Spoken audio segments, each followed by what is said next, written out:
Le agradecemos la gentileza a nuestro invitado que desde la Villa Imperial nos acompaña, Sebastián Careaga, presidente de la Federación de Empresarios Privados de Potosí. ¿Cómo está, Sebastián? Buenos días. Diego Montaño lo saluda desde el Piedra, Papel y Tinta. ¿Cómo estás, Diego? Muy buenos días. Un saludo cordial a ti y a todas las personas que nos escuchan y nos están viendo.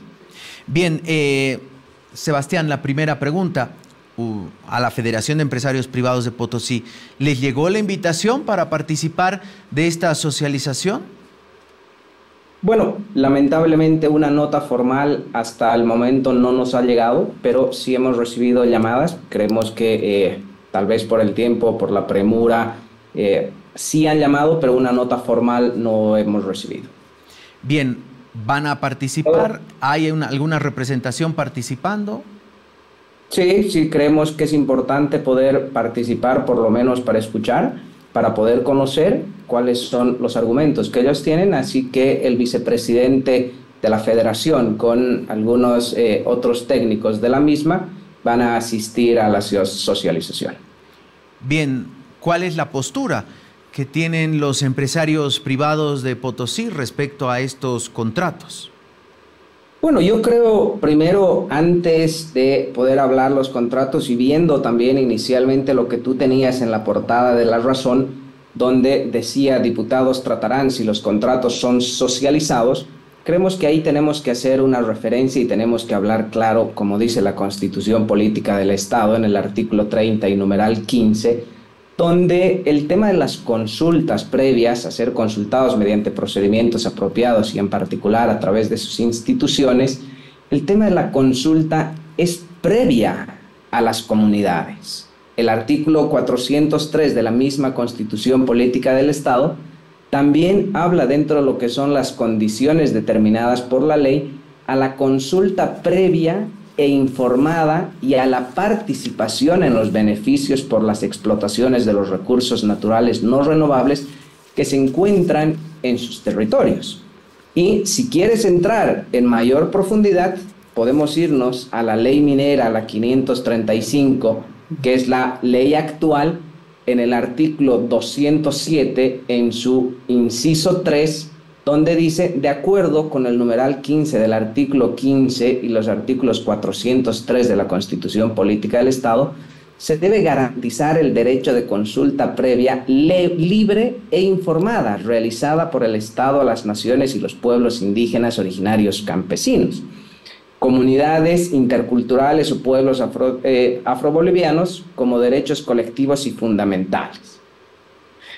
Para realizar el respecto de todas las solicitudes bajo la presente ley para la suscripción de un contrato administrativo minero susceptible a afectar directamente a sus derechos consultivos. Y en el inciso 3 nuevamente termina de ratificar, donde indica la consulta previa en el párrafo 1 precedente se aplicará para todas las solicitudes de nuevos contratos administrativos mineros en áreas libres que se presenten a partir de la publicación de la presente ley.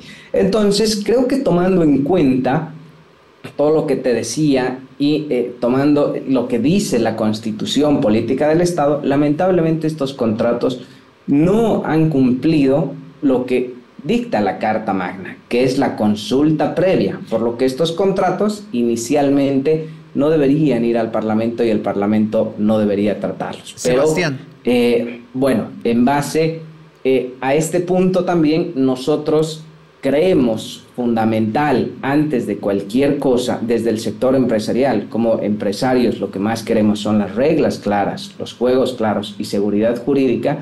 Creemos que tiene que existir primero la aprobación de una ley específica de la explotación de las sales, que esto necesita una ley marco y específica como lo tiene la ley de hidrocarburos, que tiene su propia ley, como existe la ley minera, pero lamentablemente el litio está entre la ley minera y energías que no tenemos una claridad específica, ¿no? Sebastián, ¿quiere decir que no hubo un proceso de socialización de los contratos de litio? Porque esta mañana hablábamos con Pablo Nina, gerente legal de ILB, y decía que sí se habían hecho, que incluso habían llegado a las comunidades aledañas de donde se implementarían estas plantas de extracción directa de litio, que se hicieron las consultas previas, desconocían, por ejemplo, a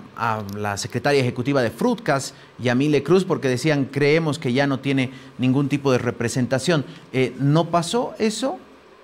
Bueno, lamentablemente nosotros viendo las noticias que van saliendo, que se van comunicando, es que podemos ver, lamentablemente, las comunidades de las zonas de Norlip, donde se encuentra el salar, las comunidades aledañas, han salido a informar que no ha existido esta socialización, donde esta socialización primero tiene que garantizar a las comunidades su estabilidad, su permanencia y muchos otros, pero también tiene que garantizar el tema del cuidado medioambiental y la mitigación medioambiental y el paisaje del salar. Entonces, creemos que por esos puntos es fundamental poder empezar a trabajar y a tratar, y además que en estos contratos y en las socializaciones y en toda la documentación presentada, no han presentado ninguna documentación que acredite que ellos han realizado esta consulta previa que indica e instruye la Constitución Política del Estado. Ahora, uno de los sectores que encendió también las alarmas es el sector del turismo, que además de la minería se convierte en otro de los ejes de ingresos, productor de divisas del departamento de Potosí. ¿De qué manera entienden que este tipo de contratos en los que en algunas situaciones no habría claridad afectan justamente a uno de los emblemas del turismo boliviano como es el salar? Sí, claro, efectivamente, ahí es donde nuevamente vuelvo y realmente vemos la importancia que tiene que existir una ley específica para la explotación de sales que necesita, donde desde el sector empresarial privado potosino nosotros creemos que se debería definir en 6 puntos. Uno, que es la área de la explotación de sales, porque tenemos que recordar que el salar tiene más de 10.500 kilómetros cuadrados de superficie, entonces se tiene que definir dónde sí se puede explotar y dónde no. Como punto número 2, tenemos que hablar la cantidad de toneladas que se va a explotar. Como punto número 3, regalías de cada una de las sales, que eso es fundamental, eso es importante, porque no podemos ir a negociar contratos con empresas internacionales o empresas serias sin que sin que nosotros hemos solucionado el problema interno de un porcentaje regalitario que no está claro, que no está conforme la población. Como otro punto, el uso del salar para fines turísticos. Y hoy en día, como tú mismo lo decías, el salar de Uyuni es el atractivo turístico principal que hoy en día tiene el país. Entonces se tiene que definir cuál va a ser el espacio turístico del salar. Como otro punto es la no afección o el no afectar a las vías de comunicación que se tienen o que se utilizan dentro del salar, porque no nos olvidemos que hoy en día el salar también es utilizado de forma de carreteras y de conexiones o interconexiones en distintas comunidades. Y por último, el tema del cuidado del medio ambiente y la mitigación ambiental y los paisajes del salar, ¿no? Sebastián, ¿usted cree que estos contratos los debería tratar y abordar el siguiente gobierno que sea elegido en agosto próximo? Esta es una postura que se ha escuchado cada vez más frecuente en los últimos días. Bueno, nosotros dentro de lo que es la Federación de Empresarios Privados y el sector empresarial, creemos que la industrialización en el país, hoy en día la industrialización del litio, es una necesidad para la generación de fuentes de empleo, es una necesidad para una generación de ingresos, de divisas para el país, y que el litio hoy en día es uno de los minerales o uno de los, sí, los minerales más importantes y más demandados en la región. Pero creemos también y estamos convencidos que los contratos tienen que ser claros y transparentes, pero antes de poder firmar cualquier contrato, se tiene que ordenar la casa, se tienen que tener las reglas del juego claras de manera primero con el departamento, con el tema regalitario, con la participación del sector empresarial, con la participación de la población, de las comunidades, los beneficios que va a tener el país, para que de esa manera, con esas reglas claras internas, se pueda firmar contratos con empresas transnacionales o empresarios nacionales que quieran trabajar o explotar el litio, pero para que se pueda garantizar el tema de seguridad jurídica, inversión y reglas claras, ¿no? Una última, nos queda poco más de un minuto. ¿Usted sabía que en este momento se están realizando pruebas para unos nuevos contratos con una empresa alemana-argentina, alemana-australiana más bien, otra argentina y una francesa, 3 nuevos convenios por lo menos?